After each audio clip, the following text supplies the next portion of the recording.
Добър вечер. Вие сте с новините на Цецко си е Цецко. Вчера, уважаеми зрители, стана една голяма хубава работа. На 17.06.2025 година бяха върнати 84 граждани от Израел в България. Бяха спасени от войната. Войната между Израел и Иран. Война, която щеше да убие нашите хора. Извинявам се. Хубавата работа тук е, че Министерството на външните работи веднага вземаха мерки и направиха всичко възможно нашите хора да бъдат прибрани в България. Хубавото е другото, че в момента са мъчат. Около 30-40 човека имаме по наши данни в Техеран, Иран, където постоянно падат бомби и където, да ви кажа честно, самолети не може да прилетят. Там е ужасно. Там е просто ужасно. Имам връзки с хора, арабисти, които са свързани с мене като журналист и така нататък, които ми обясняват, че просто не е възможно с самолет това да прехвърчи или пък да кацне вътре в Иран, в Техеран, самолет, който да прибере нашите сънародници. В момента се измисля Георги Георгиев, външният министър, който е в момента с всички действия на Европейската комисия, на арабската коалиция, дори даже и с господин Ердоган, правят всичко възможно да спасят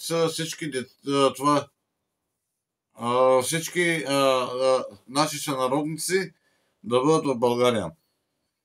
Другия проблем е в новините, които са на Цецко. Един прокурорски син, който се издирва от националната полиция. Прокурорски син. Не мога да разбера, аз ако направя някакво престъпление, мен как ще ме намерят веднага? Един прокурорски син не може да го намерят никъде. И е дадено изцяло държавно издирване. Къде е полицията? Къде са органите? Аз съм си вкъщи. Който иска може да дойде да заповяда. Ама не съм направил нищо.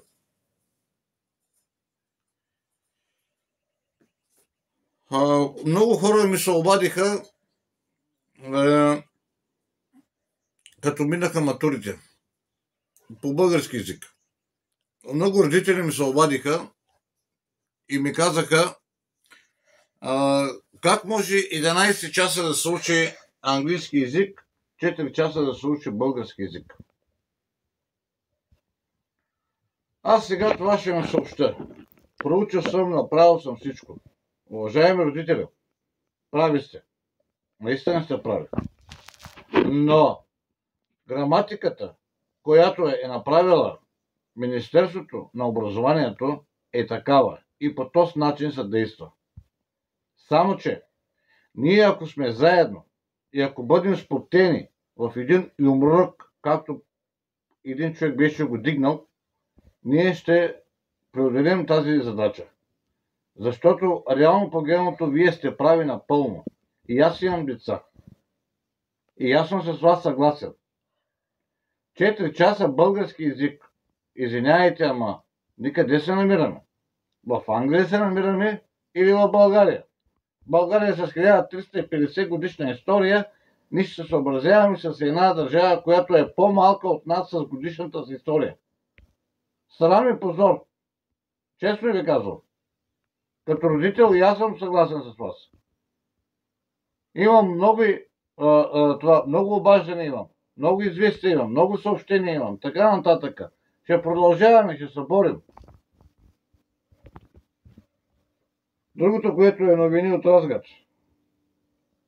румънски тир пак ще направи проблеми в целия път на Разград.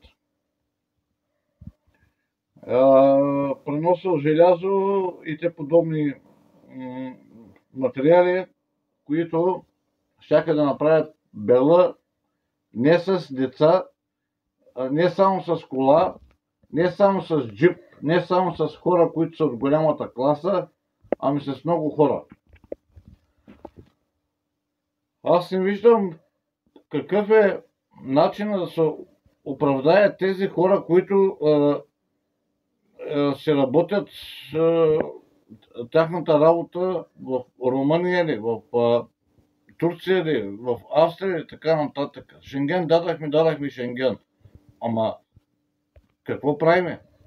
Къде са нашите защитни граници? Къде са нашите апита? Къде са нашите полицаи? Къде са нашите пътни полицаи?